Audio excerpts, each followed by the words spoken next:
stop it. What happened? Oh my goodness. We went live without the intro. Oh my goodness. Hi, everybody. StreamYard just be finding more and more ways to disrespect us on a regular basis. Every single week without fail. They are just doing things. All right. My gosh. That's crazy. Welcome to the Pink Riot Comic Show. We have a good old time talking about things, comics, books, and pop culture created by Black and Brown folks. My name is Keisha, aka Hot Havoc, and I'm here with my amazingly talented, awesome co-host Bree. How are you doing, babe? I'm doing good. I'm feeling a way that StreamYard really just disrespected us like that because we have our little like pre-intro ritual where we hype ourselves up for the show. And then we have our little intro music, and it always feels like a vibe. So for StreamYard to just be like, not today is crazy. Like, bitch, you're on live right now. Like, get it. Like, we here. That's it. Immediately. Like, oh, no pre nothing. That's crazy. But no, I'm good. It's been a crazy week. So many exciting things happening.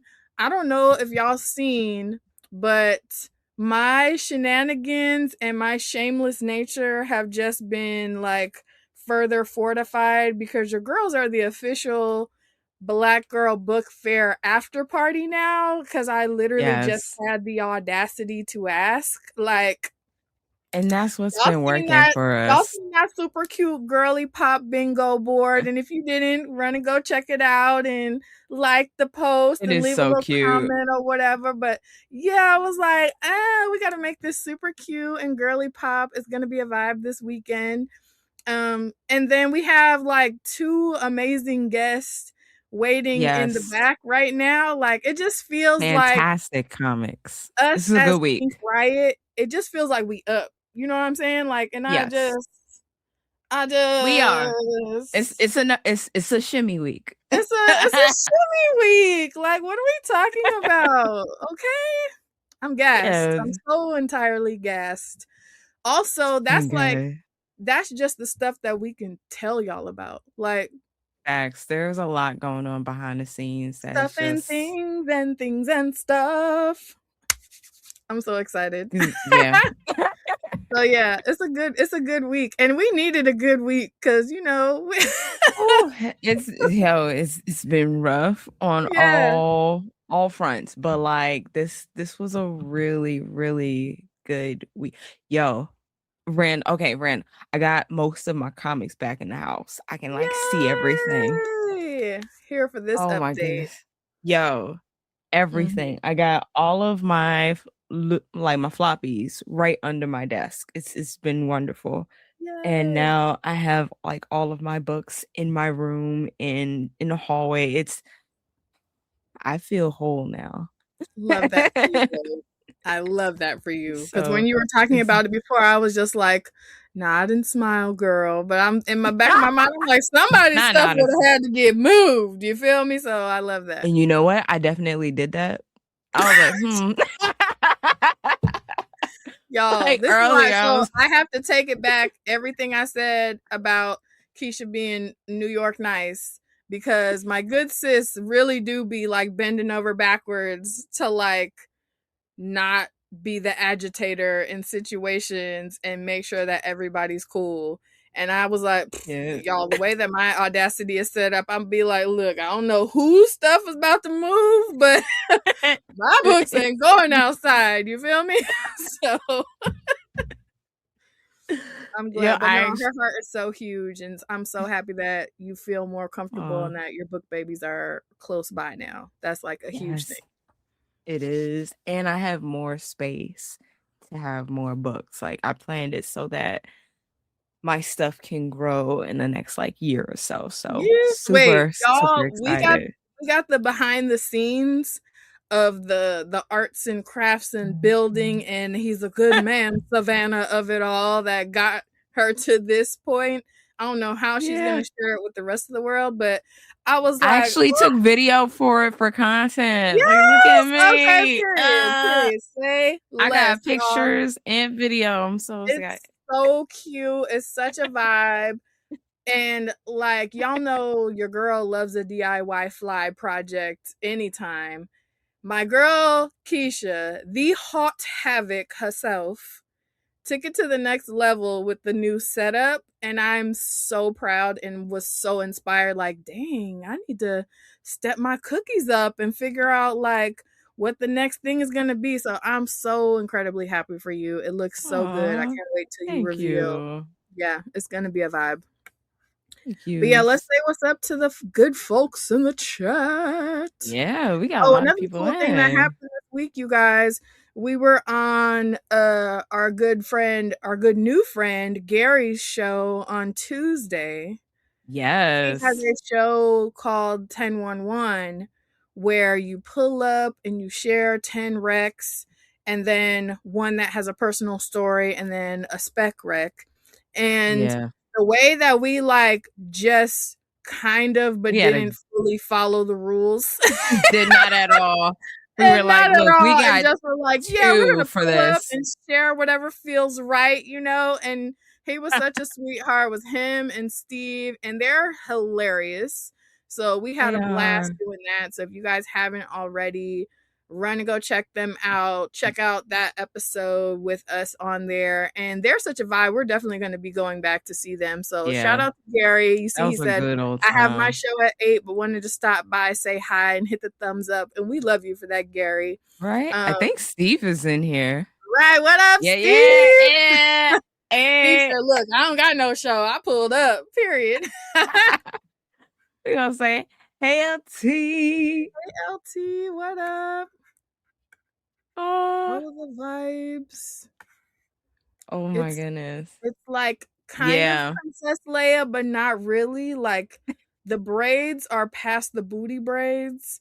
So these aren't really Leia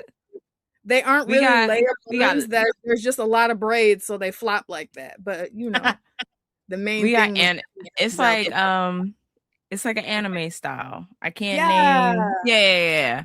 It's more anime. Let's get I'm some loving it though. texture and some movement happening, so they're not just, you know. But yeah, all the vibes. What up, Mr. Al Kebalan? Hey, how you doing? Hey, Brayburn. Love you. Yes, you better tell it, LT. 360 subscribers. Who are they? All the things. We're doing it. We're super doing excited. it. Yeah, we're growing. Yeah, we're doing our best. Hey, Jana. We always love it when you come through calling us podcastresses. Yes. Praise comic book Jesus. Yo. What? Don't. Okay, you see where he says it? It's right above that. Yo, tell me what. Okay, so when I realized like I could bring all my comics books in, praise Santa. That's that, y'all. That was literally the text that I got, and I was like, "Okay, girl." No, like okay, so Boondocks, right? That one episode, Jasmine. I watched that episode religiously, so I say praise Santa because that's fair. That's you gotta take them ho-ho-hos and put them in your mouth. Oh my god! It made me think of the Simpsons in their movie, or some Homer's like praise Jeebus. So yeah, all of those, or Lumpy Space Princess being like, "Oh, thank Glob." Yeah. What up, Wiseacre Comics? Hey, and we have Nerd. Yes, Brayburn was in the building for Gary's show, and they confirm it was indeed an excellent show. Great. Yeah. Hey, Sheena. Huge. The biggest of hugs and love, and shout out to Sheena from Melanin and Manga, because she's the whole reason why we were even invited to be on Gary's show. Y'all, Sheena is a cutie patootie and a sweetie pie, on top of having the biggest heart. And she's been riding with us since day one, and always like shouts us out to other people. She's like the prime example of there's room for all of us, and I'm a scream about my girls wherever I go, and we love you for that, girl. Love you for that. Yes. All right, that's what's up. Okay, we rambled and welcomed and all of the things, and now we got to get to the good part. Oh my gosh, y'all. So, you know how like when you're on the hunt for a cool new story and you come across something that looks cool and you have the like, okay, this looks cool. And then you got to check like, okay, who wrote it? And then you check who wrote it and you're like, okay, it's a Black woman, period. That's an immediate yes. And then you go and you're like looking up reviews a little bit and you're like, oh, okay, you know, it may be a little under the radar, but everything that I'm seeing is a positive review. So I feel confident in spending my coins. Then you go and dig a little even further and you get some like random posts or something so you can see like what the inside art looked like to make sure you're not getting cover fish, and you go, hey, yo, this is fire. Like that was exactly my experience when I first discovered Alexis Wyle, and I was like, wow, this is so cool. This is so cool. Then we started getting like whispers of book 2, and when I mentioned it to Keisha was already on it because you know your girl be on top of the indie picks, and we were both looking at each other like, yeah, we're gonna have to have her on the show. Good. Yeah. We're gonna have to have her on the show. And we're gonna talk about how thorough this woman is and how she puts her stuff out, and like, cause I like, this is very impressive, like her distribution, especially on an indie level. So we gonna talk about all of this because this is an excellent really good comic. Excellent quality book, and the way that she shows up at cons and things like that, like it's just all around excellence. Like, I mean, what else can we say? Let's just bring her on, y'all. Welcome to the Pink Riot Lair, Jamie McAfee. Hello, y'all are gonna make me cry. I was like, I'm so tired. I was like, that's so nice. Yes. A girl needs to hear these things sometimes. As you Absolutely. do. Yes. Giving you your flowers right now, and it's all facts, no gas, because y'all know we don't hype people up if we don't believe in what they're doing. Exactly. Thank you. I appreciate it so much. Yes. And thank you for having me. Yes. Oh, yes. Thank you so much. On digital and physicals. Yes. Thank you. Yes. Thank you. Yes. These are great. The way that my crates are out of whatever semblance of organization there was looking for books for Gary, I was so mad. I was like, I don't have book 2 physically yet, so I have to fix that. But I definitely have book 1, and I was tearing up what I could reach trying to find it before today's show. But as you guys can see from what Keisha held up, it is an extremely well-made book. Good quality. Yeah, it's floppy, but it's really not, because that's kind of is giving like cardstock cover. It is. It's a cardstock cover. And inside, like the pages, like the quality of the pages are so good. You did your big one with this. Did your big one. And then I love to see you holding up book 2 and it's consistently good quality. Like, because I mean, no shade, no tea, but sometimes it don't be like that. You know what I mean? So the fact that you're holding it down like that, and that we're able to get it like at such a reasonable price. Like when I got my physical copy of book 1, I was like, hold on, wait a minute. Oh, like that's it? Like, how's she doing this? But before we get into production and all that sort of thing, there's one question that we always ask all of our guests in the Pink Riot Lair, and that's, what is your comic book origin story? So like, what got you into reading comics, and then what got you into creating comics? Okay, so my origin story is a little funny because, you know, Alexis, it was a long dream of mine. Like this goes 10, 12 years ago. I originally wrote it, and I originally wrote her as an animated series. So I wanted her to be a TV show. Still the dream. Still want to make her a TV show one day. Absolutely. That's the goal. Yeah. But I was not like, I love comic characters. I love the big movies. Batman's my favorite. I love the DC characters, all of that. So a woman of culture, yes. Yes. I love all of that, but I honestly was not a big comic reader. But yet I love the books. I love the comic characters. Yeah. And I looked at Alexis Wyle and what I was writing, and I was just like envisioning what this character would be like, bringing her to life. And I'm like, she would be an amazing comic book. Like, I think that is like the type of entrance I would want her to make into the world.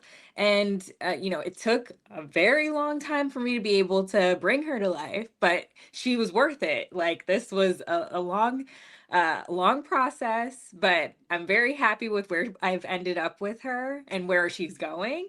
And it's introduced me into a new world because as I was going to the conventions as a fan. So always every year I would go to MegaCon and all of the, we have, oh my gosh, what's it called? What's this? We have a scary one here in Orlando that's, every, what is it? Spooky Empire. That's what it's called. Okay. So I always go to those events and be a part of the world as a fan, wear the t-shirt, you dress up, do the whole thing. But it's a different type of thing coming as a creator and meeting all of the people. And I'm like, wow, like you're reading my book, you like my book, like who's looking at it. So yeah, the comic world, it's a different one. It's definitely been a learning process, but I've enjoyed all of the moments from it. Yes, we love that. Okay, so we gotta get all the tea real quick. You mentioned that it was a long process. So like when did the idea of Alexis Wyle, the character, sort of develop in your mind, and what has your path been like? You mentioned that the initial dream was for it to go to the screen, which is still there, which we love because this would this story would lend itself this would be really good. Well. But we want to hear like the full process from like idea to page. Right. Well, the idea, honestly, back then, it take you back to like the Walking Dead days. So like, Walking Dead, like I love the book. I love the TV show and that whole world. And it's weird because it's, Alexis, it is a dark world that she's in. So it's dystopian. It's, the whole thing. We have our evils of the world involved. But honestly don't know where she came from. She kind of was just like in there. I wrote this full script, and I actually wrote all 3 books forever ago. So like those 3 were already mapped out, and what is forever ago? Like, give us some context. Forever ago is like 13 years. Okay. Yeah. Okay. So it might be 14 right now. That's why it's so excellent, because you've been cooking. Yes, she's been there. But when I originally wrote it again, it was an animated series script, and I went back into it and I learned the paneling and learned how to write the comic script, which is, different in the sort. So I had to revamp those and rewrite that. And I had an artist that did the original art, which I used for the campaign, the very first one that I did for the Indiegogo. And thankful to him. Rommel is his name. He's really great. But we couldn't get it together back then. But now, fast forward, I was able to do the campaign through Indiegogo, to which I had lined it up to where I knew I was going to MegaCon the year that I figured that out, which now it's been 3 years. So I went to MegaCon, and I was I've got what are you doing? I've got a mom. Help. You're throwing me up. I am. I'm good. Okay. But thank you for coming in on the live. Did you want to say hi? Okay. Sorry. All good. Yes, live vibes, folks. We embrace it. Right. Help. So anyway, no, I went to MegaCon. I had set myself up. I was by myself. I had a full sign over me with Alexis, and I was handing out flyers to everyone, like, please, please, please. But it went really well, and everybody was so encouraging and stuff. And I was like, I finally got to create this. Oh my gosh! And I'm also. There was another artist that did some work for me as well for that campaign, and I'm so sorry. I'm gonna have to tag him later because I don't know what his name's not popping up. But he was really great, and he's the one who connected me with Mark Renee. Yes. Oh my God, I'm sorry. I'm gonna tag you later. I will tag you. Oh no, we definitely will, because we're gonna talk about that art in a little bit. Yes. I do have a question. Like, what was that process like, taking it from screenwriting, that screenplay, I guess, to comics? Because I know it's very different very different mediums. So like, what was that process like learning about comics and then having to like tweak things and whatnot? So I pretty much just, it was like a lot of research. So looking online at different books, I was looking at the different, it's formatting. So you find your formatting books, the paneling, figuring out what your artist needs to see, versus what you're writing in, because it's your actions, but it's a little different because you're writing your actions for somebody to understand what you want to be seen in the scene that you've written, you know. So the process was really, it was just figuring out the different formatting, how to transition the regular script writing to the comic script. So it's just, I think it's more of a visual thing. Like you have to see, oh, this is here versus what's over here. So how do I put it into it? I mean, it translates well though, because like it's a really good story. Like you really did your thing with this. So it sounds like I went to film school, so okay. Screenwriting is my thing. I want to write movies and such, so movie and TV. Ooh, that's awesome. Yes, we love a chick with multiple hats, rocking all right? of that. So it sounds like we know. Oh, go ahead. I was gonna say we know that a lot of comics end up as movies eventually. Yeah. So like, or shows, right? Or shows. So this is really dope. Yeah. Going from like, it sounds like you went from one artist to another and then they introduced you to the final artist. Yes, and I'm so sorry. Let me look up his name. So because take your time doing that. But so we went through the different artists and then finally locked in with someone to get the final product. And Mark what was that like? What was your process like getting it into print? Like, because I feel like people don't talk about that part as much.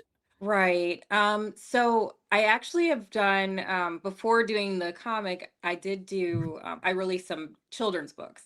So I did know that outlet with Amazon, and I've kind of figured out those pages on my own because those I illustrated myself.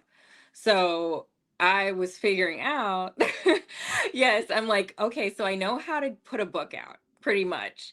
So I'm like, what format, which I'm still trying to figure out some of the printing because things are a little different versus but you had because you have the standard copy, but then you also have your special edition, which has like the specialty stuff. Ooh. So yes, you can get on there for a second. The holographic and the whole thing. So now you just wait a damn minute, Jamie. Yeah. I'm gonna need that edition. Yeah, we're gonna need the special one. We'll have to get you one of those in the next order. We'll get you. Yes. So I love the special ones, but it's like the printer is really important because I had a batch come in from Amazon, which you have to watch because sometimes they work with other printers and you won't realize that you're ordering from a different place than where you think it's coming from. So it's really important for you to just pay attention to who's actually printing your book for the quality, and the quality is very important to me. So I want to make sure that you're getting the highest standard of the pages and the glossy cover and the whole thing. So yeah. I'm still trying to learn more about the printing and also how I can get it on, kind of keep the quality but a smaller level even for books to make it even more affordable than it is. But yeah, it's tough. Prices going surprised. up, you know. Yeah. Like, but like I was surprised when I saw it for the price that it's at. I was like, oh, $10 for this? Yeah. I'll do that in a heartbeat. Because I've had a few people be like, that's kind of expensive for a comic, but I'm like, it's the really quality of the book. So yeah. It's for an indie book, it is definitely not. It's not at all. In fact, this is under what I paid for. I'm so serious. So you doing your big one with that. Yeah. Going into the art, it really was like the art for me in this comic. Like there is so much texture. There's like no one solid color. Was right, and it the level of detail, and I'm gonna pull up one of my favorite panels. It's in issue 2, but you have Yes. like these Oh yeah, two. that's one of my favorites. Yeah, like you have similar ones in both issue 1 and 2 where there's just like this splash page that is just so cool, so unique. Yeah. But you can Yes. see like the level of detail. What is the process like talking to Mark Renee and being like, "Hey, so Yes. how did we get here?" Right. I guess that's what I'm Well, trying to ask. yes, this one actually I was like I really wanted her, she's entering this night kind of a lounge that's like a Mhm. speakeasy. So I just explained it as that. I'm like there's some like weirdos in there. We've got some demons, we've got some of this. She's kind of going to cut loose in there, but like it's a secret place, so she knows the code to get in here. She's been there before. But this honestly the imaging that was like out of his mind because he's like, how can I put all of the scenes, because like it's almost 4 scenes in the one with the Mhm. different panels. So he's like, how can I put it all into one spot with her looking through this, so it's almost like a full window to this area Yes. of it. Yeah. So Oh yeah, my And the that's goodness. detailing, like normally you get like basic one color solid right. in between the panels. No, this is a whole other level right there. Yes, Yeah, like no, his it's coloring is great.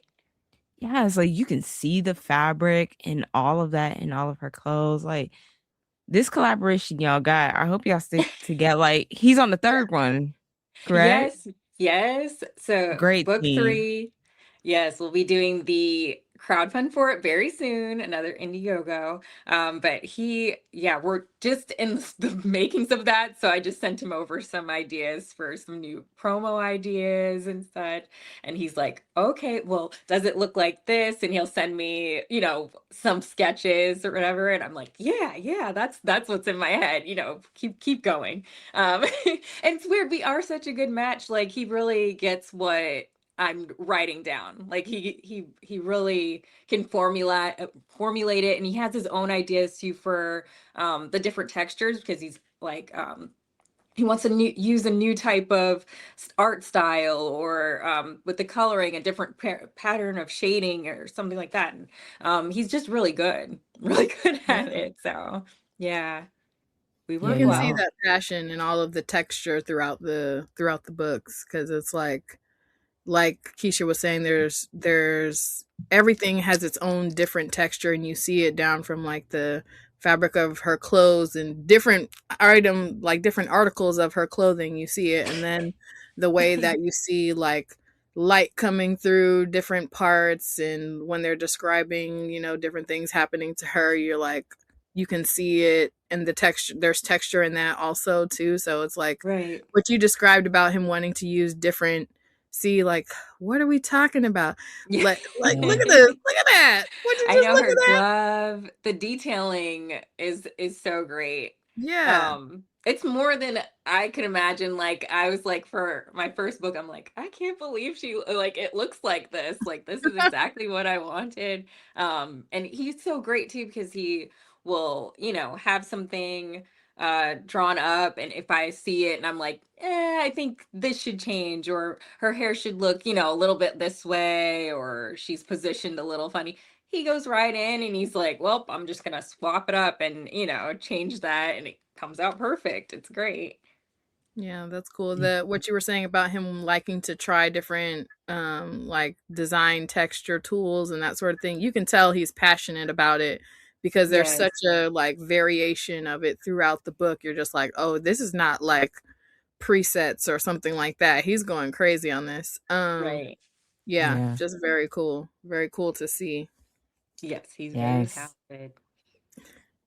Um, so I want to say the story, I mean, we haven't really gotten into the story too much, but like the story is so unique, it's so interesting. So, and correct me if I'm wrong, because I'm like off and on with like creating synopsis, but like essentially we're in a dystopian world Wait, we where gotta hear her pitch. oh yeah, okay, you know what? That is even better, right? Before I like fumble through it all. All right, Jamie, if you could give everybody a pitch of Yes. what Alexis Wyle is about. So yes, Alexis Wyle, it's dystopian action adventure. Essentially, Alexis, she's from this small town, and suddenly this dark power Rhapsodus, he kind of comes and he attacks Earth. And the humans that survive this attack are taken back to his realm to live out the rest of their days. Chapter one, it picks up 10 years into the change. So you're kind of just thrown into this world.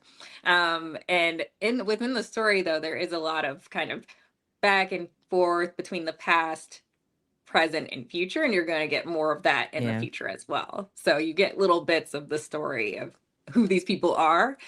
There's a lot to tell from the future. So yes, that's essentially chapter one. Yeah, like what I enjoyed was, I guess, figuring out like the team and who they are and like how they work together. Man, I forget her name. But she has like lighter hair. It's not like red or anything. I forget like, what her name. Rain. Rain, yeah. Yeah. Sweetheart. That's my girl.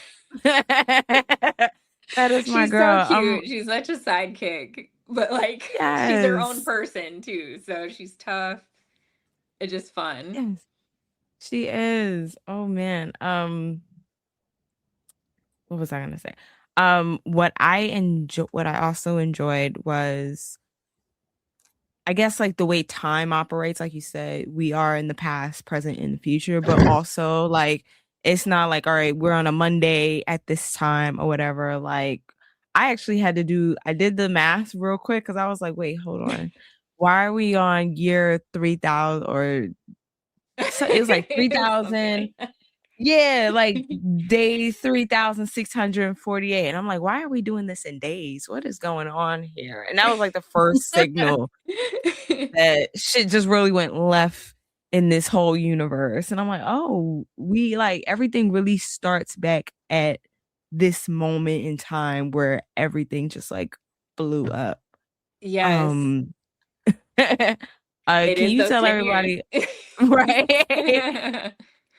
Yeah, like I was in this. Like it really had me wanting to know more about the universe. I'm really excited for issue 3 and like yeah, like what is that going to be like the final like is that going to be the final one, cuz I know you said you already had the first 3 issues written for a few years. So like is that going to be the final one, or have you already written more for this? So it won't be the final one. I do have ideas for future ones. So I have names for two other ones, but no, it's infinity at this moment. So I don't have an end point. Yes. Oh, we love an ongoing. Yes, we love keep it going. We love an ongoing with a Black woman. I'm here for this. Alexis forever. I'm trying. We got to keep it going. I just want her to grow. So. Period. And she's such a slay too. I was like, it's like you want to see somebody who you want to root for, who seems cool. She's like fashionable, like all of the things. Yes. There's a lot that you can gravitate to in this story. One thing that was like random that I really loved was the map. Like, how did you I'm somebody who loves a map in any book. So seeing like how did you come up with like the world building or the setting for everything? So the world, it's kind of funny because little parts, as the story goes on, you'll kind of learn more about each area, but I just wanted a general idea so people could get the feel for where Alexis was. And we kind of go off into a different area, I know, and especially in chapter 3, but there's different leaders of different spaces within this world. So like we've met Jihanna, so aka Magnine. So she is a queen. She has lady. part of the realm. Yes. There are other kings and queens that will be in future ones I cannot mention at this time, but yes, each area has its own leader and its own terrain. So things change as they go forward. So she will venture off in different areas. Very, very cool. And we will have another map coming. And then I wanted another map for the second book. It didn't get to happen, but for the third, there definitely will be. Yes. LT Yes, says maps, codes, and chrono mysteries. Dang, I'm going to have to tap into this. As you should. Please do. Yes. And Brayburn said, I'm sold. Yes.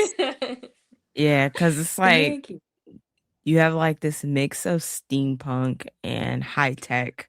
Because like, you know, with her having the I'm not gonna say it's not AI, but it's like a machine type heart, you know, and she's like slowly turning into something that is new in this universe, like, but then also we have like these super high tech drones that are like attacking people and stuff. Some monsters made of steel. We've got some scary stuff within there. And I will say chapter 3, we will have a power reveal. So there will be some more. Yeah. That's a little exclusive. So yes. Cause that was one of my questions. I was like, okay, we know she's supposed to have powers. We know that she is unique to this universe. We know that she is the hero. So like, you know, what's going on here? Because she's already a badass. She doesn't necessarily need powers. You know, she is like tough.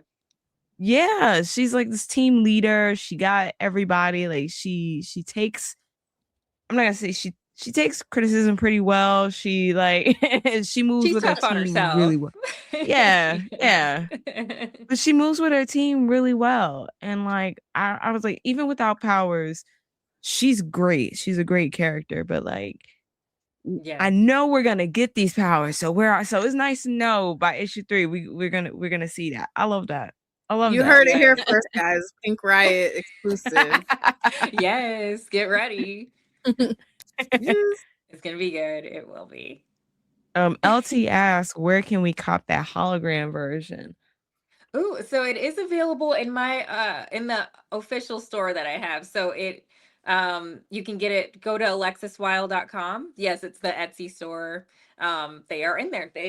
I've got the first and second chapter. So you can get those. Yeah. Okay. That's about to happen immediately. Yes. And it should be, it's myexpression.com is my Etsy store, but the link is on. Wait, expression? Please explain that. Wait. So it's expression because I do have greeting cards that I have drawn, illustrated. They're very cute. So yeah, you can go on there and get those too. As a person who has a family of chickens in her backyard, I found that so adorable. Like, they're all little eggs. Very funny. That was a pandemic thing. Hey, whatever works. We all learned a lot about ourselves during the pandemic. Okay. Oh yeah. I think that's gonna be a new question. It's like, what did you do? What was that skill you learned during the pandemic that just kept you sane? Where were you? Right. Were you making sourdough bread? Were you? Right. You know what? We are not implementing that because that is a trauma. Okay. Some people don't want to relive that and run it back. Okay. And also some of us were just existing and didn't learn anything, skills during the pandemic. I made lots of friends a whole book club on the internet, but I did not learn a skill. I was about to say. You started a whole book club on the internet. That's right. That is a great skill. That's not like, I learned how to make butter from scratch or some shit. You know what I mean? Like, it's not the same vibes, guys. Not the same. I wish I had learned that. No. Right? Like, Keisha over here can like make anything from scratch. She's like, yes, I'm just gonna go to my garden and collect the things I need to make this sourdough bread. And I'm like, girl, if it ain't at the store, it ain't happening, okay? Oh my gosh, hilarious. Love it. Okay, so like, you gotta tell us if Alexis Wyle was going to form a team up with other outside superheroes or characters, they can be like non-powered people. What 3 people would be a part of her team up? Ooh. Or characters, rather. Okay, character from other realms. Yeah, it can be anywhere. Anywhere. Other stories. Ooh, who would she team up with? That's difficult. Batman would be one though. That's fair. Batman. Let's see. She would probably, okay, so Batman, she might get in trouble with Poison Ivy if she accidentally ran into her at the club. Maybe they would team up and it would be two different ones coming together. And a third, I feel like that needs to be way different. Who? I love that they're both in DC. Like, let's be honest. I'm not really, I like Spider-Man, but I'm not too much into the Marvel worlds. And to be fair, this doesn't have to be comic book people only. Yeah. Okay. Like from a show or a book or something too. Okay. Regular, honestly, I'm kind of liking or let me see. Which show? Or it could be like Barack Obama. I don't care.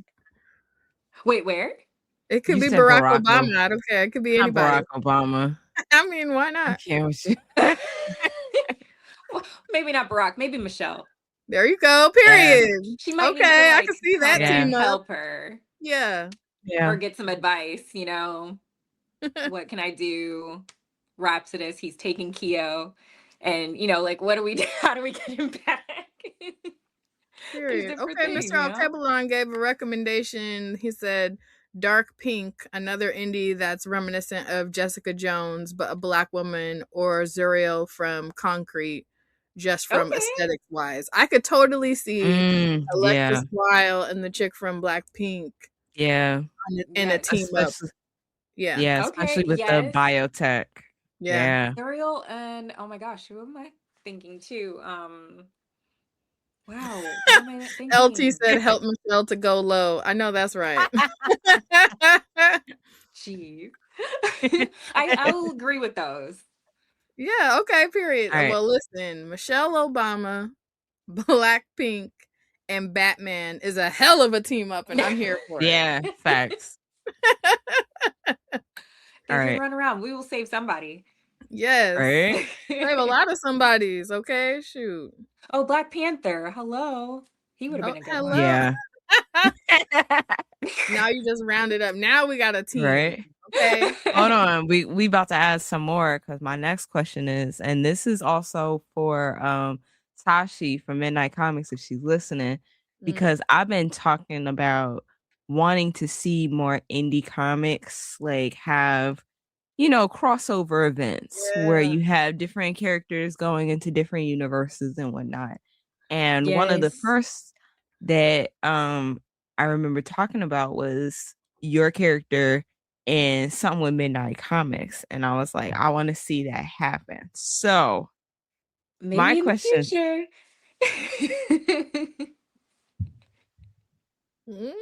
what does that mean? There are talks. There are nothing definite, but nothing definite. I have been asked, but I don't know. I have to get through chapter 3, and then we will see what we can do.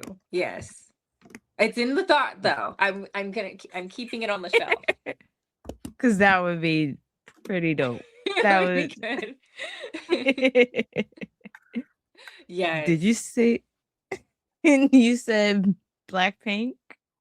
Yeah. Apparently, when I was saying that, I misspoke and said Blackpink, and so they're laughing at me in the chat. But it's okay. Y'all know what I meant. I know what you meant. Right. I thought about the Sade cover. Period.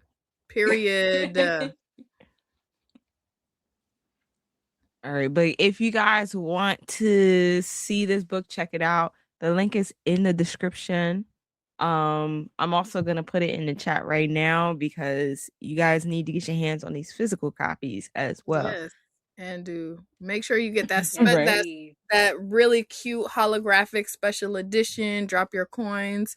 I would imagine that the Etsy shop is where you would get the most money from people buying it because that's where we want people to buy it from. Where we're going to get the most money. That is where I would get the most support. So definitely. I mean, Absolutely. if you just need the standard, you can get it from Amazon. But if you want me to sign, I will sign it, and the whole thing. You'll get all the little fun things that come with it. We want all the bells and whistles and fun things.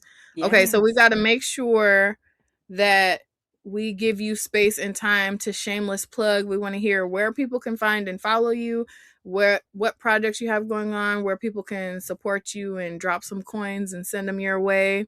Do you have any events coming up, conventions, or where people can typically find you? All those types of things. Just shameless plug yourself. All of the things. Okay. Yes, definitely go to alexiswyle.com. Follow Instagram at Alexis Wyle. Also TikTok at Alexis Wyle.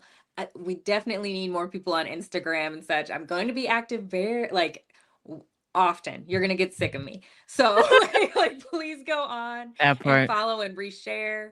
We'll be doing the new campaign. Honestly, within the next month, you will see movement for that. So that's so exciting. Yes, be ready to go on. So follow. I will probably honestly in another 2 weeks have the little splash page where you can go sign up to learn when it's going to happen first. So definitely follow. Yes. Pay attention to the stories. Solid. And let us know. Get the shirt? Did y'all peep? She's rocking an Alexis Wyle shirt. It's on the Etsy shop. Yes, you can order it in the shop. So yes, it's made to order, so it's nice. You can get yours. Yes, we love it. Yes, definitely go on and get that in the book. Yes. Super excited. Yes. And do you have plans for any upcoming conventions? So if people want to meet you, I don't have any scheduled right at this moment, but there will definitely be some at some point. So definitely pay attention. We will drop in. Yes, and please let us know when the Indiegogo drops so we can talk about it and put it on our list so everybody could, support, because it'd be nice to get one straight from the crowdfunder. That would be right. That's the best stuff. You get all the different things, your poster, your stickers, all of the things are in there. So we love stickers around here. I love a sticker too, so please. Yes. She loves the poster. Yes. Yes, the poster. You can get this poster too. Yes. Period. Yeah. Okay. Yeah, please give us that link so we can do that when issue 3 comes out. Yes. I will. Oh, nice. LT says just bought the holo version for chapter 1. Can't wait to check it out. Ooh. Well, I'm sure that's in the mail to you this they weekend. ordered the pretty copies. Yes. Thank you so much. Thank you. Yes, thank you so much for coming through to the Pink Riot Lair. We love you down. You're welcome back anytime. We definitely will be screaming about book 3 when the Indiegogo goes up, because we definitely want you to get funded and reach all the stretch goals and all the things. We want to make sure that this book gets supported because we love Alexis Wyle. And thank you so much again. Such a vibe. Yes. Thank you for having me. I appreciate it so much. Thank you for everybody supporting. Yes, all right. All right, everybody. We're gonna say later, Jamie, and you are always welcome back at the Pink Riot Lair. I'm gonna hold you guys to it. Yes. Listen, please do slide in our DMs as soon as you know when the book 3 Indiegogo goes up. You know it. You know I will. Bye. Later. Bye. Oh man. All of the vibes. Right. She's such a gem. And I'm so excited because I'm about to immediately run and go cop that holographic edition signed, because y'all don't sleep and be one of those people because she's not playing any games. Don't be one of those people when this gets translated to a show and then want to be all late hopping on after the fact. You want to be the one that's like, yeah, I was there from day 1 and I got the signed edition and you can't even get this anymore. That's the energy we want. Period. What you doing over there, Miss Ma'am? I am making sure. Okay, so this is my first week working with, the new tech setup. And it's been really, really good so far. But I was typing something up. Making sure that everything on the back end is good. That's fair.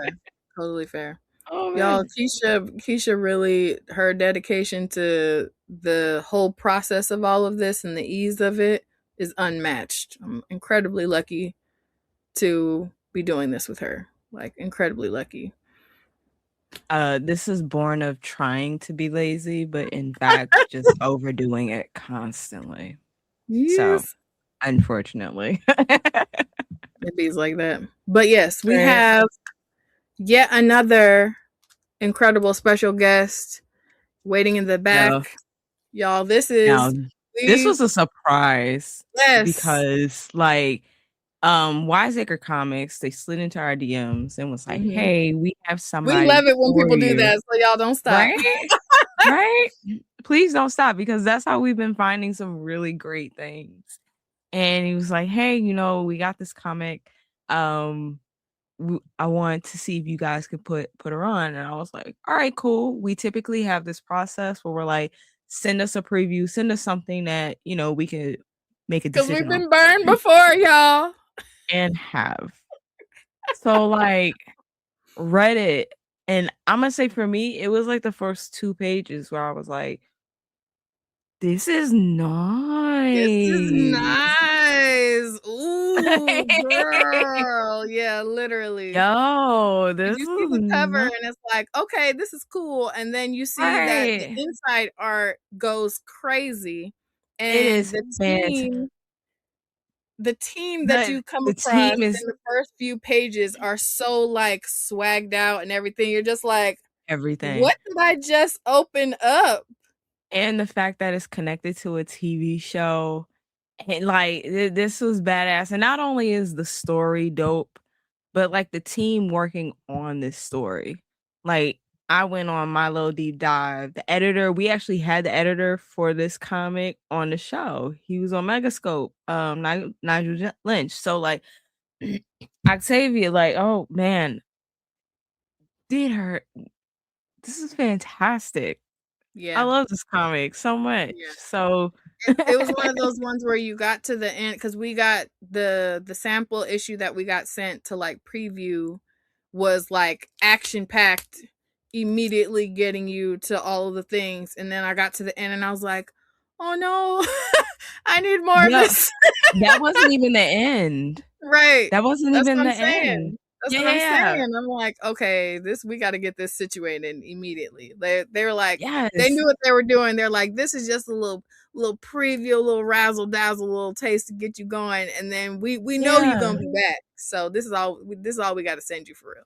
But yeah, bro, and it did what it needed to do. It did what it needed to do.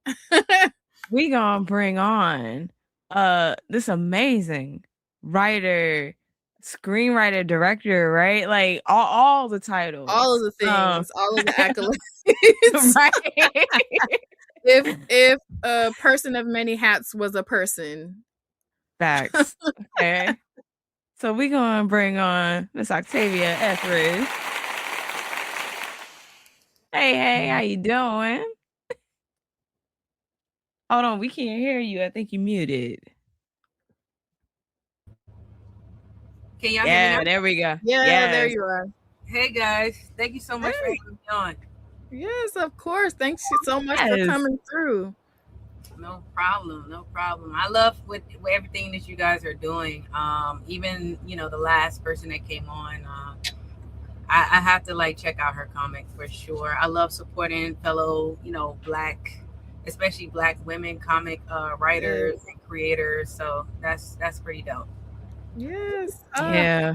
We love to hear that. We're just trying to put everybody on, because it's like there's so much more than like the big two or whatever, you know what I mean? Like, and only we can tell our stories authentically to us. So that's like, anytime we can convert somebody or encourage somebody to get another Black woman's indie book, it's like, yes, do a little happy dance.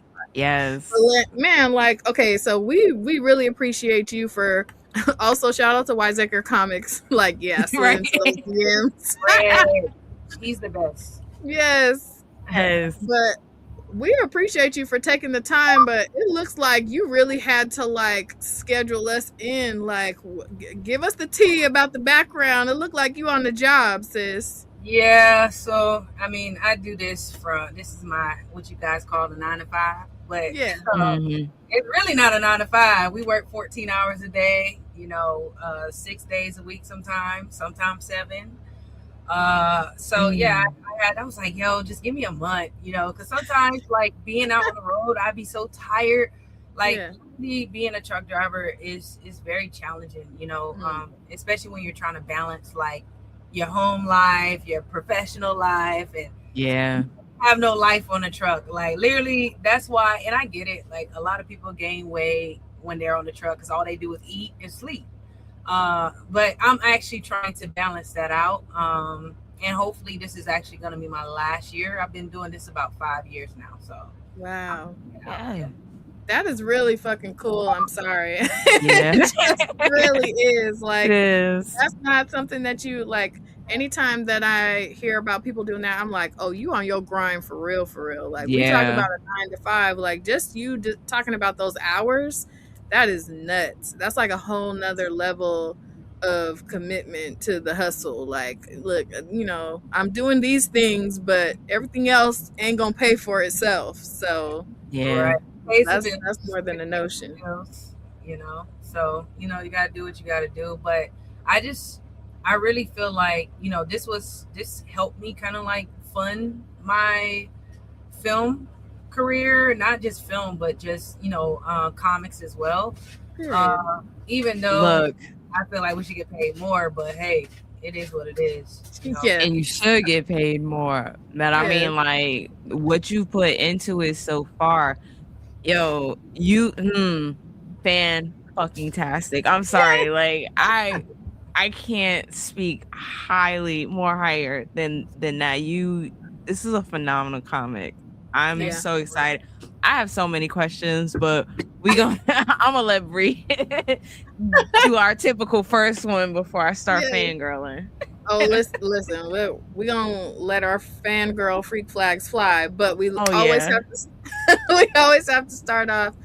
We ask every guest who comes into the Pink Riot Lair the same question, and that is, what is your comic book origin story? So like, what got you into reading, loving, enjoying comics, and then what got you into creating comics? Oh, good question.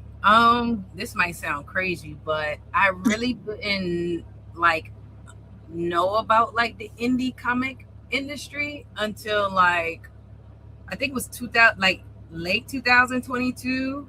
I think it was like late 2022 or early 2022. But what made me get into it is because when I saw I think it was Fred book, Wiseacre Comics. Magnus is so amazing, and I'm all about black characters, black led characters, anything to do with African royalty or just royalty in general. That's what caught my attention. So when I saw that made me start. He was the first book that I actually read. So since then I was like, okay, I gotta look a little bit more. I started going to the comic book store and I started seeing all the indie comics. Because before my mindset was oh, it's only Marvel and DC, but nah, I learned quickly there's actually people like me that are actually creating comics. One thing that I did, another thing that kind of got me into it was that me being a filmmaker, and going to film school, I knew that to keep all your rights, retain all your rights, you need to have a book. And I didn't write a novel. So I was like, I'm not writing no novel. So what can I do that's creative? So when I realized, okay, I could do comics, it'd be almost like a lookbook, or pretty much like a lookbook of what I want to create as a film.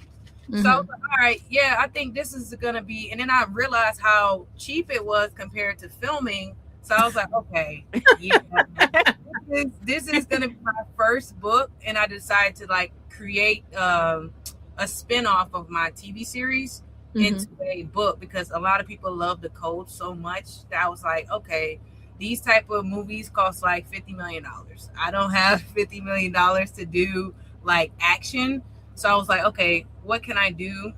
And that's when the whole comic thing came into play, and I decided to create that. Yes. Yo, okay, you just like dropped some knowledge here, because I did not know that in order to retain your rights, you have to have like a book or like a physical. I didn't know that. So yeah, same. I guess that's why we see so many adaptations these days, right? Wow. I mean, if you're able to create your own, like let's say I create a movie, right? But if I haven't created a book to it, now if the studio buy the movie rights from me, more than likely they could create a book and all of that, because they'll probably retain all your rights since you don't have a book. But when you have a book, now if anybody want to come to me and say, hey, I want to adapt your book into a movie or film or whatever, I say, okay, you can buy the film rights or you could buy the TV rights, but I'm retaining my book rights. So, that's wild, because we see we hear about like TV rights and movie rights and all of that, but usually it's like the flip side of that. Like I feel like all of us have experienced that, where like your favorite book is gonna got a movie deal, and you're like, oh, and then you find out years later it's like, oh, they actually just bought the rights and didn't do anything with it. So we're learning, like, this is why we ask this question, because no two stories are ever the same, and you really just put us on to like a whole other aspect of like owning your own story and like what that looks like when you're translating it across mediums. That's wild. I never would have guessed that. Mediums, man. If you're able to create a story, like a story world, you're able to like take that one story and can you turn it into a video game? Can you turn it into a TV series? Can you turn it into this? Can you turn it into that? That's why Star Wars is so huge, because it's able to adapt into all these different mediums. Yeah, that's and fair. To be honest, I see that with the Matriarch. I can see it as a video game. I can see it as a cartoon. I can see it as, I mean, for real, I tried to hunt down the live action because I know you have a snippet of it online. I was like, okay, there's clearly like when you read Liberty's Freedom, there's clearly a backstory there. And I could not find it. So if you perchance would like to share that one of these days, yeah, we promise we'll be gentle and we wouldn't share it outside of the Pink Riot Lair. Right. We'll keep it exclusive, but yeah. I mean, the trailer is on YouTube. You just look up the Matriarch trailer. No, I was looking. Pop up. We're not talking about the trailer, Octavia. Oh, I mean, listen. The other stuff, I'm not gonna lie, like, that was a whole nother thing in itself. Because the quality of a filmmaker that I'm trying to set myself as, like set the standard for myself. The quality that I wanted cost it was just way too much. So what I did do was combine compile a bunch of teasers that I created. And I didn't finish them. Unfortunately, I didn't get to finish them. I was going to finish them, but behind the scenes stuff, filmmaker stuff, things happen. Yeah. But other than that, my goal was just to create the proof of concept so that I can sell the project. That was my goal. So what you see online is literally a snippet of what I actually shot. But I'm only going to actually release this comic. I'm actually going to release one of the teasers. And that's portraying MRM, which is Men Raising Men. It's another faction. It's another faction group inside of the Matriarch story world. And, you're kind of following that story. So you have the Matriarch, which is the show is kind of like Power meets Handmaid's Tale, and what's another one that I can name? I can't name the other one off the top of my head, but it's like another power show, but it's in a whole utopia world, Okay. Yeah. LT says, say what? Kill Bill meets the Matrix. So now we have to hear your pitch for the Matriarch. Give us your pitch. Oh boy. Well, I mean, the Matriarch, Liberty's Freedom, is literally it's going after the story of Liberty, who's this former ex-Marine. She becomes I ain't gonna say she becomes an assassin, but she is on this one woman revenge story to avenge her sister's death. Yes. With that, she ends up like this one woman decides, I'm so angry, I'm going to what do they call it when you do like first degree murder? It's like they premeditate. Yes, premeditate. Premeditates this whole entire thing, mapped it out in her mind on how she's gonna go after the mafia that ended up killing her sister, only to find out that there's also another group there called the Code. They're elite assassins. They're actually professional. They get these kind of missions. They actually paid for by the government to take out, high criminals, should I say. So during the mission, they're trying to take out the same person, and she ends up, getting there before them. So it's kind of like, yo, who is this girl? Like, do you see her? And Liberty is so mad that she just, when you have so much like rage, it kind of like, you just don't care. You kind of black out. And Liberty, her character, she's a person that, well, for one, she's a Marine, so she's already trained. So when she goes on this mission, you would think like, wow, like is she gonna bring in somebody else? But no, she did end up doing the entire thing herself. Dolo dolo. Yeah. Dolo. Go through the front door too. That's her style. Yeah. I wanted to like when you watch the series, because this is kind of like prelogue, shall I say, of the Code. And I focus it on mainly this character just so that people can like understand her character. So she's like the main character of the Code, or becomes the main character of the Code along with Marla. But yeah, you'll get a little bit more of that as the story goes on, only for her to find out that she may have ended up killing the wrong person. So it's kind of like, wow, I did all of this. What do you mean? I love that. Yo, John, the story is dope. Like, yo, the way the Code, the way they interact with one another on this mission, I think was so fun, so badass. Like the way they look, they are gorgeous. You remember how we talked about the women and They Choose Violence? Imagine that, but just like on a whole nother level of professionalism and badassery and swag. Yeah, it's like crazy. Next level. Read that book. I saw you guys doing a review, and I definitely have to read that book. So wow, your book is like them, like they stepped their cookies up. That's right. That's what like they went and trained for quite some time. What I love so much about this book, but one thing I do want to ask you, because I know that you yourself are from a Marine, so like how did that inform a lot of the action shots that happen in this comic? Because I love a lot of action movies. I don't talk about it too often, but I love a tunnel vision revenge plot. That's my shit. But as someone who does have their own, stash of things, I'll watch a scene and I'm like, this don't make sense. I'll read a comic and I'll be like, this bullet came out of this direction. That's stupid. It doesn't make sense for what's actually happening. And I wasn't really experiencing that with this. So like, how did your experience, like, what was that conversation with the artist and making sure everything was like as accurate as it could be in a comic? It was tough. I'm not gonna lie. Like, I think the last girl that just was on the show, what's her name? I don't want to keep saying the Jamie. Jamie, yes. So the way I wrote it at like as if it was a script, and I realized that's not how you write comics. So I didn't really understand the format. So the way I wrote it, it was like I gave it to him in like film format. So he kind of got the idea, but I think the only thing that he kind of like struggled with was more so like the facial expressions.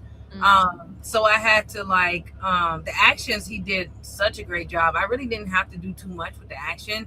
It was just more so like how she holds the gun, or how's her facial expression, or like maybe he had her looking too feminine. I'm like, she's not a feminine woman, so you cannot, like, you should draw her as if she's, the only way would say a man, but she's not a man. But obviously, like, do not have her holding her hip to the side with a, you know.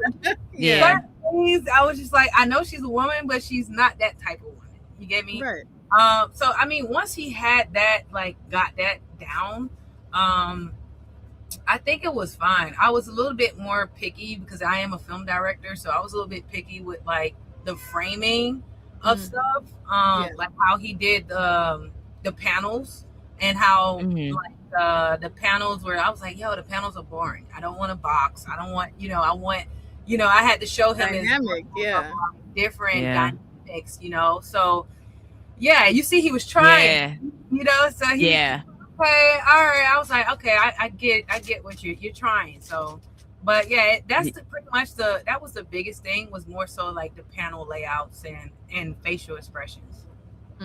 Yeah. And can I say, like, I bring this up because this was also like one of my favorite pages, because okay, we've all seen that shot in TV shows and movies where they like skirt all over the front of the hood of the car, and you know, they trying to look cool and whatever, and the way she gets caught immediately after that. I'm like, that makes so much sense. Like, who are we looking cool for? Bitch, run. Right. Right. So, but it makes for a cool panel, though. Right. She actually didn't do what she initially was going to do, which is why she went out the front door. But she realized that it was the worst thing to do once she got outside. Like, why would you do that? Like, come on, you know, walk right over. Well, I guess they're gonna just think that I'm innocent, so let me just. No, I was cracking up laughing at that part because, like, not the maid is literally on TV and then goes, "Wait, that's her right there." I was like, "Oh no." Yeah, that's too good. I love this page mainly for like the colors, like the colors. Yeah. He made it pop, you know, he made it like, I'm very particular with everything, like anything that's like creative when it comes down to colors or film, it doesn't matter. Like if the colors are flat, I don't like it, you know? So I love that he was able to like make the colors pop out of the page to kind of bring a little bit more personality to the book. Yo, I mean, like, if this is the result of you being meticulous, please do it constantly, because this was great. I mean, it's one of the few times where you can see everybody's influence on the story. Like, the story you created was already dope, but like, you have a phenomenal artist. You had, the color is insane. This is one of like 5 comics that I enjoyed, like the letterer. I don't know, you don't really go. Yeah, like the lettering is so dope in this comic. It just adds to the story that you created. I actually went down a whole thing about them and finding out about Letter Squid. Yeah, and then knowing that like your editors are just super dope as well. Like, how was it getting the Avengers together to create this? You know, I went through so many artists. How many artists did I try? I think I had like maybe 5 or 10. Because I wanted something a little bit more realism. I didn't want it to look cartoony.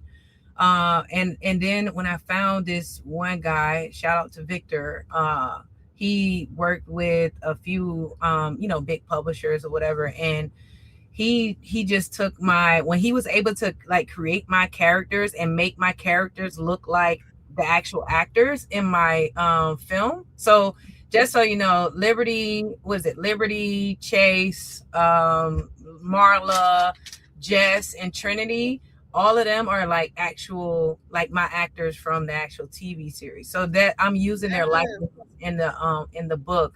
And when he was able to capture their likeliness, I was like, yeah, he's the one for sure. So this was actually his first page. He did this as a test, and he did exactly what I asked for without me having to like. I was like, okay, I'm not gonna give him any directions. I'm just gonna like let him do whatever he needs to do. And when he got the eye, like like the light over the eyes, I was like, okay, yeah, he's the one. He knows what he knows what he's doing. So that was it for me. That's what's up. Yeah. LT says, "Oh, blurred library. I see a common thread for a dissertation. LOL. Tunnel vision, revenge plot, black women kicking ass in indie comics." Yo, I'm actually not mad at that.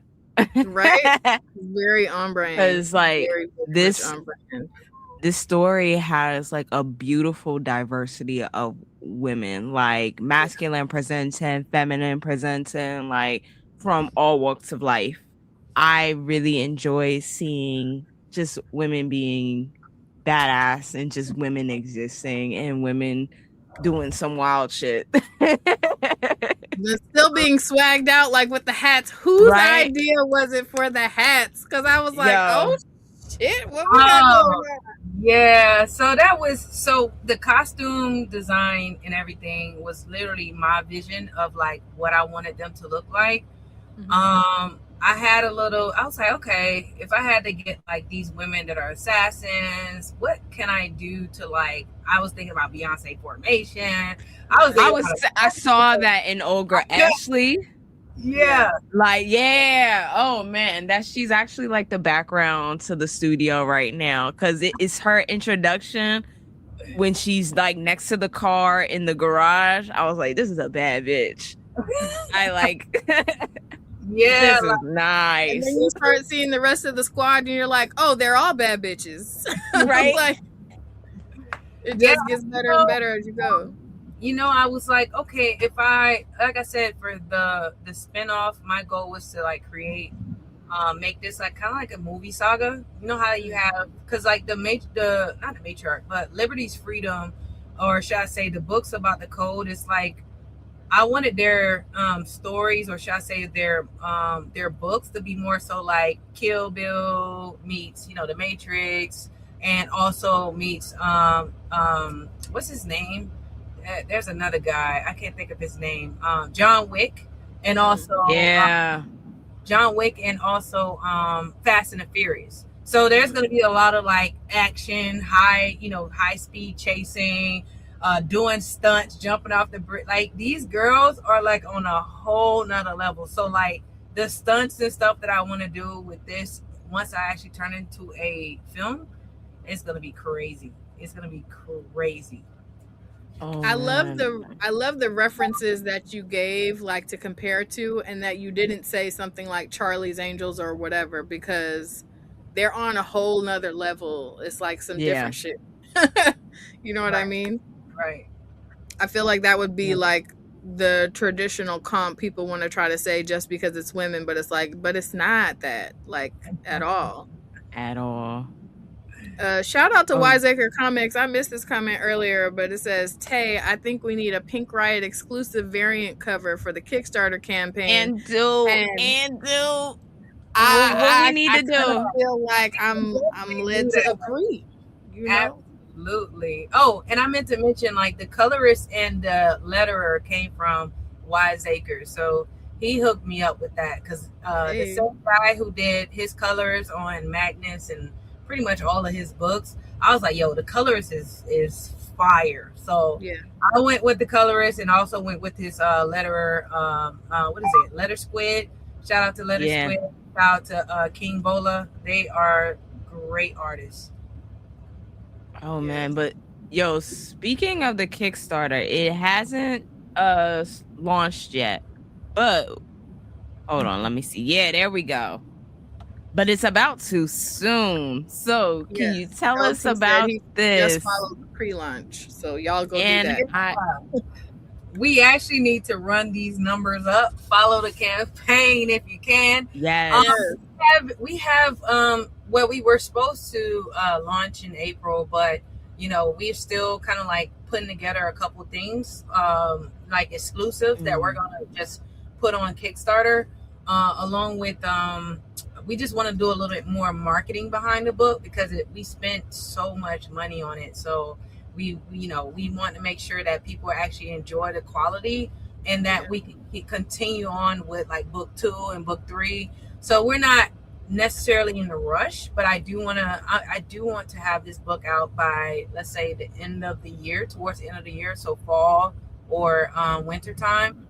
Me and my publisher, we have to talk about when we're going to be able to release, etc., because there's other books ahead that's slated. So you know what, I think that's smart to market it beforehand, because a lot of people don't take into consideration just how much goes into a Kickstarter and how much like legwork you got to do before it even launches, like the months of legwork that needs to happen. So like the fact that y'all are recognizing that and being like, we need to give this a fighting chance, I absolutely love that. I know it doesn't say because I'm not logged in right now, but I am like one of those waiting for it, because the minute we got to the end of the preview, I was like, wait, this can't be the end of it. Right. And then found out there's like a good 20 extra pages, because it's not just like a small comic. This is like 57 pages. It's longer than your average. I was like, oh, okay, immediately. There's more story I need to know. So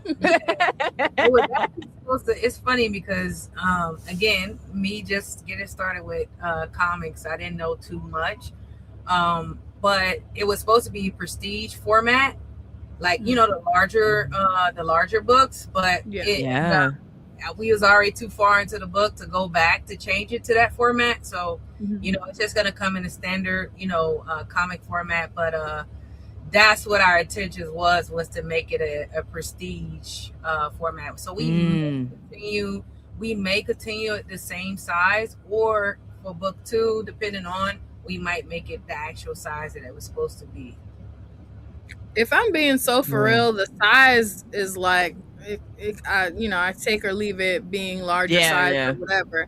But it's just the difference in, like, we talked a bit about this with Jamie about Alexis Wyle, like the quality of the paper and that and the cover more valuable than like the actual size of the book per se. Just coming from somebody who buys a lot of comics, it's like, like a prime example of this, like who is it?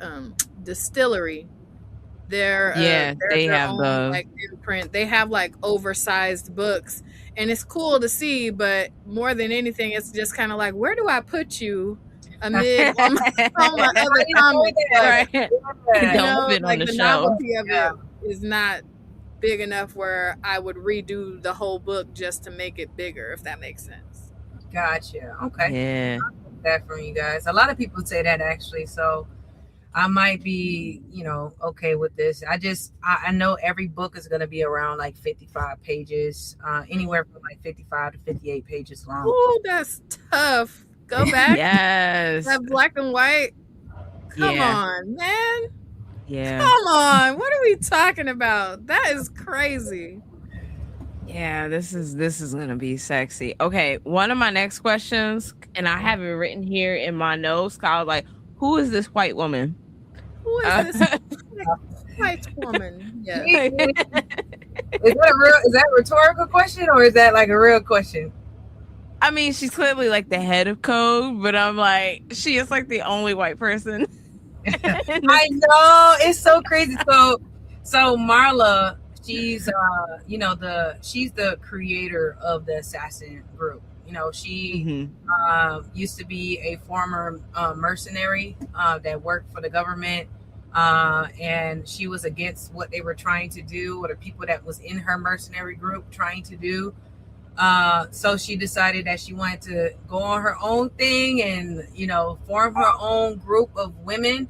And she targets women who have a story. Like, they have like one of the girls that we have, for instance, she's blind. You'll meet her in book 2.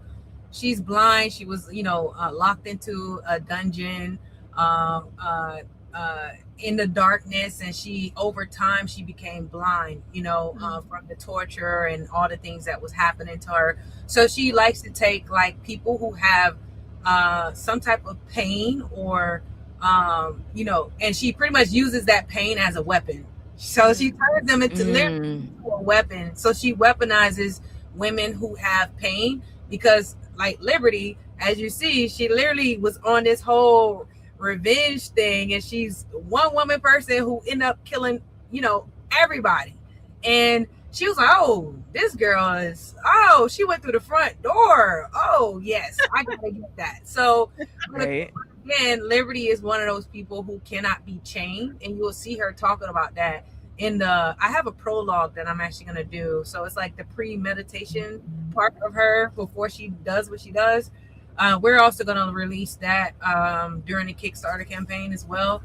But yeah, so like Marla is just, and she's the only white woman that you see here, but there's other white code members that, you don't see until like book 2 and 3. We have Asians, we have everybody pretty much. Yes, this is just like an ode to women being badasses, and I love it. And we're here for that every time. Yeah, absolutely. Like, oh, go ahead, babe. No, I was saying this is all of them, right? Yo, that black hat is sexy. You're right. Like, and each and every one of them looks fantastic. Yeah. There's no games played here with this squad. Right? You guys haven't seen the pictures, the real pictures of the code, huh? Oh no, I've seen the trailer, and they look phenomenal. The women look gorgeous. They look pretty and chase. I everybody loved them so much. That's why I decided, okay, well, let me just make a book about them. So here it is, the code in the flesh, And this is gonna be like an ongoing, or do you have like a predetermined end for it all?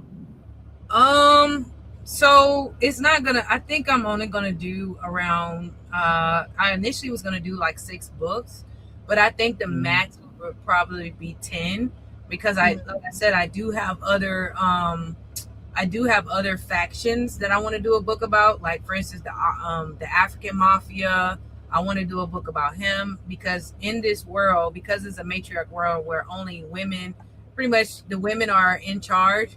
Africa was the only continent to pretty much take back, what should I say? I'm gonna say the south, like the southern part and the western part of Africa, and the eastern part of Africa became dominated by Dejan, who was also a mercenary that worked with Marla.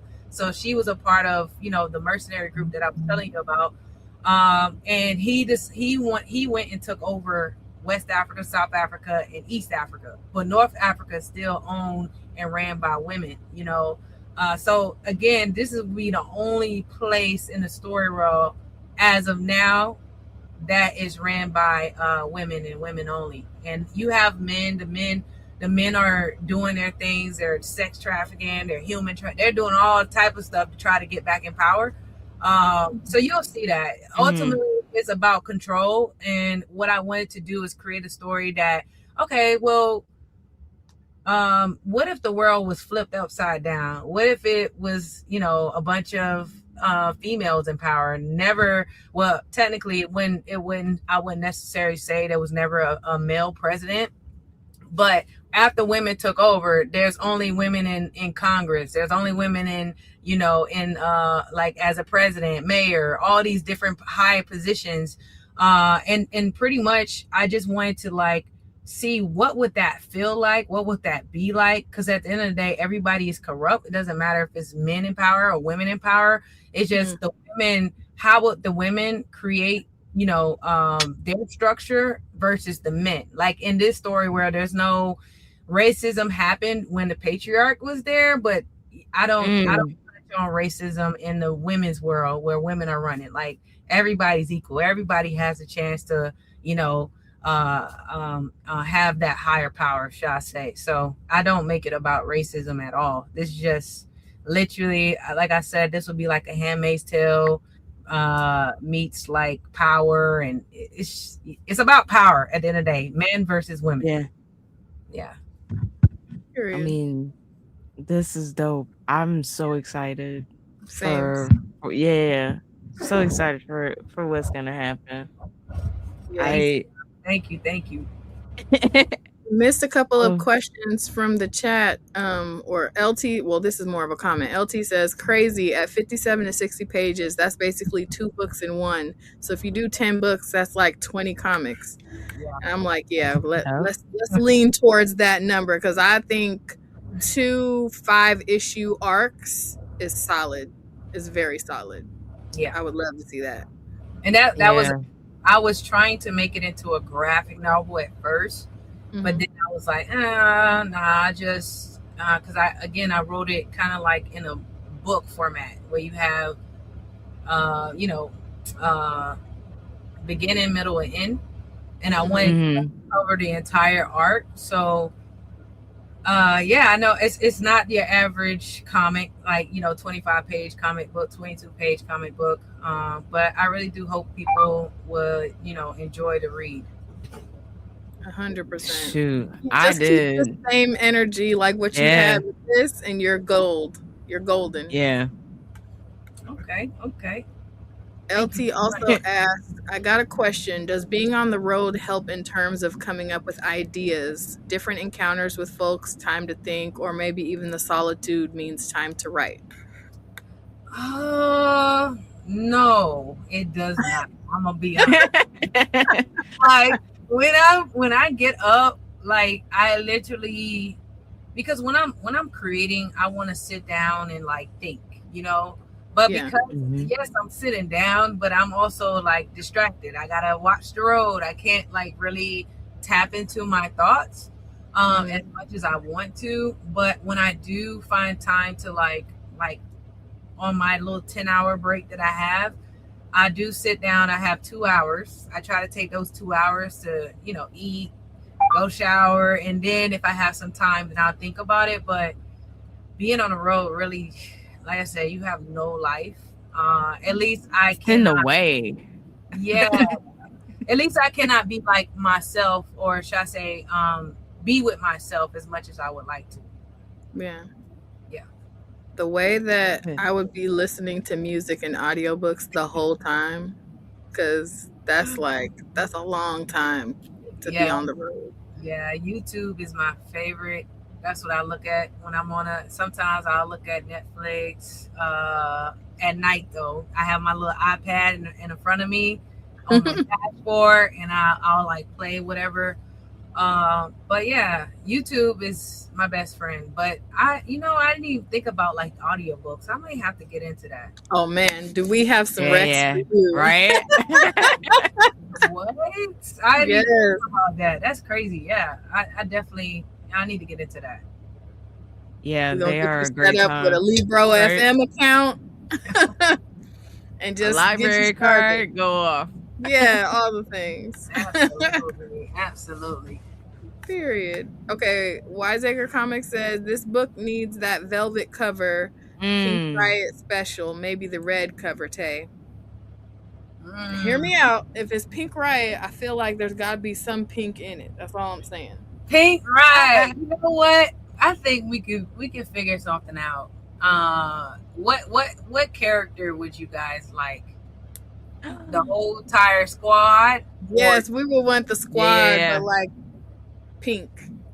Like maybe pink. Just as pink inks instead of black and white, it's pink and white. That would go crazy. Yeah, I think I could do that.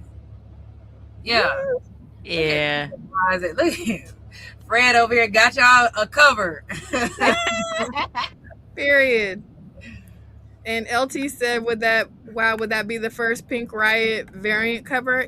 It would. I think so, yeah. It would. Because right now we have like a couple people mentioning like featuring us and stuff or whatever, but we don't have an exclusive Pink Riot cover yet. So that would be dope. I don't know. I'm kind of gassed about with this idea now, guys. Right? Just a little bit. Oh my gosh. I actually like what you guys did here with the pink background. See? Yeah, that actually looks good. I already have. Yeah. Yeah. We do it. Yeah. This is I had to choose Ashley because like her introduction, to be honest, is one of my favorites. Just that it was just super dope. Just her. Yes. And she's so funny talking her shit because they all expect her to be fucking up, and she's just like, "Well, I'm gonna go do this. Not that anybody cares." I was like, immediately, no, like, that's the homie for sure. Unfortunately, she's the person that everybody bullies. Like she's she's like, what'd you say, the dorky looking one? Oh, her evolution is gonna be crazy. Like, see, her evolution is gonna be crazy. So you will see, like, dang, she's dumb. Like she always making mistakes, and you'll understand why they that one even. I personally don't think she's making too many mistakes because for real, Liberty is just a badass. Her, like, right? That was out of her control. It was. She did that. I mean, could she have like turned into the elevator and saw her? Sure, but like we're not gonna put that on her. Yeah, she did everything right. That's my baby right now. Yeah, and she's just Okay. So like that's why she's in. Yeah, that's why she's there. Like, you know, we ain't all perfect, and she got room to grow, and that's wonderful. You know, we all can't be. What are their names? The two that were in the house in Atlanta. Rose and yeah. We all can't be them. They badasses. That scene was crazy good. I was like, oh, they like that. Like the second was so chill, like, yep, it's handled. We did the thing. The bodies are out. Like, what? Here's the picture. That scene was so key and so tea because it was like, oh, we met Ashley, but then we get a big picture of who they're actually fucking with. And it was like, yeah. Okay. Yeah. Yeah, Rose. I think Rose is like my favorite character. She's like the coy, flirtatious. You know, Rose is smooth. She'll talk to you and kill you at the same time. Like she'll talk to you as if everything is okay. You're gonna go out on a date with her, and she gives it to him every time. So like, I love Rose. I think, besides Liberty, I think Rose is my favorite character, but I knew that Ashley was going to end up being the one that takes people's heart because and I'm not going to tell you what happens to her, but her evolution. What happens to her, Octavia? I can't tell you. You just have to like just wait. Maybe by book 5, I probably, you know, but yeah. Now I'm just going to be in fear for Ashley's well-being this whole damn time. All right. I guess it's okay. Right. Prepare your DMs in a few issues. You know, just for sure. I'm gonna be like, Octavia, I know you lying. Why you do this to my girl though? But that's too funny. Okay, so you already know when the Kickstarter does get y'all all pre-save. Click the little box that says to let me know upon launch so that you don't miss out. The link is in the description. Yes. Also, you know, we're going to be screaming about it as soon as the Kickstarter is a live situation because we definitely want to support. We'd love to have you back whenever that time comes so that way we can give a proper like Kickstarter kickoff party situation. That would be fire. Yeah, we're sold. We're immediately sold. Yeah. What we've read, we can confidently tell everybody, like, please save and prepare to support this project because she put her foot in it. It's very well done. Save up your monies because gather your points. Yes. Because I know for sure I'm doing one of the higher tiers because this is great. Especially, you know, with a pink Riot variant cover on the horizon, you're going to have to get whatever the combo pack is. You can't just get a one and done. You can't miss out on the exclusive. You know what I'm saying? Just y'all people, I'm just going to press it till it's a thing. We too excited about it now. But no, for real. thank you so much for taking the time to come through. We want to make sure that we're being respectful of you and your time, but we also want to give you the opportunity to shameless plug. So, like, where can people find you on socials? How can people support you right now? If you have any other projects that people can throw money at, where is that? Like, and where to, like, say, do you have a newsletter or something so that people can get notified when you have something else going on? Give us all the tea. Just shameless plug yourself. Okay. Everyone, you can find me on Her Majesty Comics, Her Majesty Studio Comics on Instagram. That's the only social media that I have right now. Oh, actually, this is the Matriarch. You can actually follow that page as well. That is the film page. Even though we aren't doing anything as of right now, we're actually in the works of trying to get that project picked up. But other than that, you can also, check out the Kickstarter. That we will actually have, once we actually launch, there will actually be a website where you can go and pre-order and all this other stuff. So we're working on all this stuff, but please follow the Kickstarter. We definitely need that. We're gonna start pushing that in the next couple of months. That is so exciting. Yeah. Thank you. Blueberries, anyone? Yes, we tapped in. Wiseacre comment says, "Oh, just wait for Cypher City." Oh yeah, y'all not ready. We not ready. What you mean? Right? Cypher City. That's something that me and Fred we collaborated on that one. So it's literally like, let's just say, I'm just gonna put this out there. Cypher City is like, it's in the future, right? It starts in 1996 and then it goes to the future. Where you actually see all the black people, like it's pretty much cyborgs. So you have, like, what's that? Cyberpunk is a black cyberpunk. Yeah. Everybody is dressed like, Say period. less. Well, what do you call it? Where my money at? Yeah. They pretty much card on the table over New York. Period. Yeah. Period. Yeah, you ain't got to say nothing else. Right. All you had to say was a black cyberpunk, and I was like, right. Yep. Mm-hmm, yep. Yeah, that works. Yes. That works for me. Thank you guys so much. Thank you. Yes, thank you for taking the time. LT says, with this comic book serving as the story panels, it will get picked up. Yeah, we 100%. It will definitely get picked up. Thank you. For sure. I'm coming. Yes, and we got a little exclusive tea, period. Right. All of the projects, all of the things. So y'all make sure y'all go follow Octavia and their platforms and pre-save for the pre-launch for the Kickstarter so that you don't miss out. And just stay on the lookout in this space because we're definitely going to have her back when the Kickstarter gets ready to launch so we can do it up real big when the time comes. But yeah, thank you so much for taking the time to come and give us the tea, and thank you for the sneak peek exclusive look into everything. I feel like so official. All I need is a whistle at this point. Like, thank you. We ready. We ready for that. Thank you. Bye everyone. Later. Oh, how do we? I missed it. All right, there we go. Yay! Yo, and another excellent night in the Pink Riot Lair. I missed a comment from LT earlier. He said, there it is. He said, I love how both of tonight's guests are really screenwriters or in the film industry, and that comic books provides a way to see the screenplay come to life before it becomes an animated show or movie. And I 100% agree.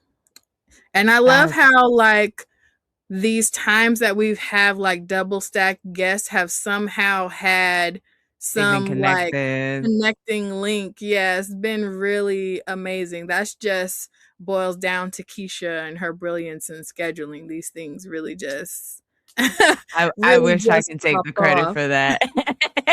We're gonna act like she didn't say that and give her the credit like it was intentional, but because these things are segmented for you guys to enjoy and consume together intentionally.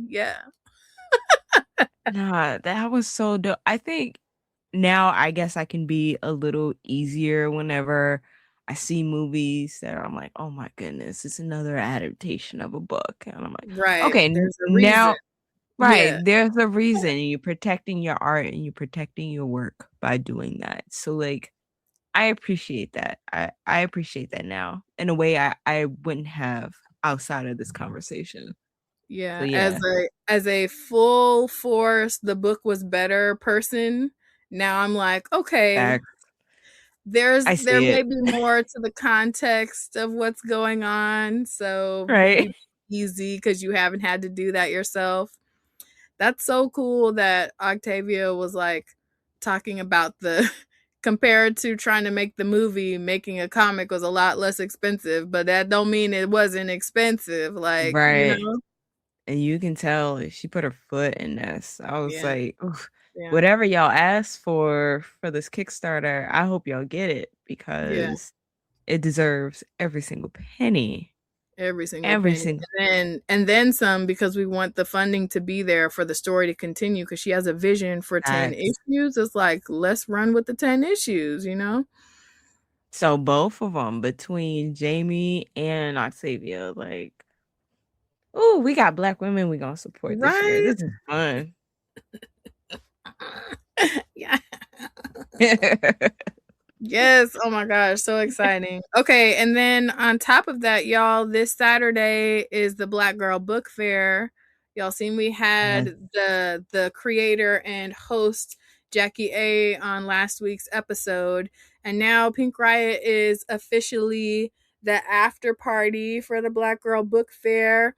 And we have some special guests who are going to be popping in to kiki with us and talk about their like reminiscent book fair experience and what it was also like at the Black Girl Book Fair. So if you haven't already, head on over to Black Girl Book Fair's IG. They have the link in their bio so you can sign up. The tickets are free. So like even if you are like, oh, I'm only going to be able to come in for a little bit or whatever, go sign up and get you a free ticket. Okay. Another part of this too is even if you don't think that you'll be able to like check out the speakers and all that sort of thing, getting that ticket before everything kicks off gives you access to the deals from all of the authors and vendors who are going to be there. So even if you're not going to be able to like watch all the things, there's some amazing Black women authors, creators, and like merchandise that you can get Black women made. And they're all really, really cool. So you don't want to miss out on that sort of thing. We're going to be in on IG in the stories facilitating the bingo board. We came up with a really cute bingo board so that you can tick it off. So every time that you do one of the tasks on the bingo board, you post to your stories and you tag Pink Riot Comic Show and Black Girl Book Fair. So that way we can tally and make sure.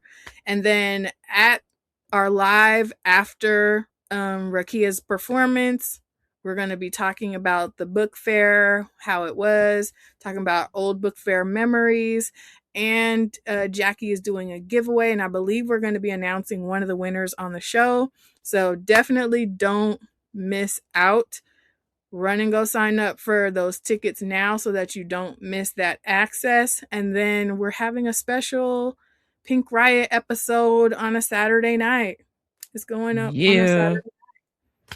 So like, cause we up, y'all. So come through, bring the energy. It's gonna be a vibe. So much exciting stuff going on, and we can't wait to see y'all there. Yes. This is gonna be so exciting. Yeah, right? Feels really good. All of this the things. This is a good week. Yes, supporting Black women in media. It's gonna be great. But yeah, so if you enjoyed today's episode, make sure you like, share, follow, comment, subscribe. Pink Riot Comic Show on all US platforms. Tell a friend to do the same because we're trying to build our community. We love who we got, but we want more and more and more of you beautiful humans. It's going to be great. If you want to check out more episodes, you can scroll up or scroll down on YouTube, let that thing say play all, let it play in the background, because that benefits us too. Or if listening is more your vibe, we's a podcast now. So you can search Pink Riot wherever you listen to podcasts, and we're more than likely there. If you can't find us, we know we're for sure on Spotify. So, you may feel a way about Spotify, but we're kind of all over the place. Keisha set it up so our podcast is available at like 150 plus locations. So they probably got us if you listening over there. It's a vibe. Like and comment and rate all those things, because we're trying to get bigger and better as we go. We're trying to make big money moves, and we need a bigger community to officially do that. Speaking of community, shout out to all of our Patreon subscribers. We love every single last one of you. And every time we add to this list, we literally do a happy dance. It's such a vibe over there. We're trying to get you guys more active and engaged with the way that you influence what happens on the show. We want your input there. There's definitely a free tier, so you could just pull up and immediately be a part of the vibes. If you want the more exclusive access to the things that we're doing and places where we're pulling up, there are paid tiers, and the higher tier you go up, the more access you get. So check it out. Give it a chance. It's a vibe. We're changing up the way that we present our recs and things like that, so that way you guys are able to engage with what we're reading, and you can add to your TBR and make it a vibe. So yeah, we're just trying to build and strengthen our community so we can get to the place that we've envisioned for Pink Riot, and we need you guys to do that. So engage however you can. Also, you may or may not have noticed, but Keisha is rocking the merch. We definitely have Pink Riot merch available for purchase. We stepped our cookies up in terms of the quality. So it's a vibe. There's lots of customizable options on the hoodie. And for the shirts, there's so many different designs. And we will definitely be having new designs coming out, and all of them won't translate once we add the new ones. So if there's something you've had your eye on, you might want to get it now before it's no longer available. I'm just saying, do what you will with that information, but you probably don't want to miss out. You know what I'm saying? But yeah, we love some you. Great things. And yes, all of the things. Ooh, I was thinking about that. It's kind of crazy. Much to come, much cool stuff coming up, and we're so excited to share it with you guys. If you enjoyed this live, chaotic, interactive experience, don't worry. We'll be at the same damn place at the same damn time next week, but we have that bonus show on Saturday, so make sure you pull up, because we love you and we love what we do, and we'll see you guys next time. Bye. Yeah. I definitely found more. All right, how many variants are there? 11. Damn. Go ahead. No.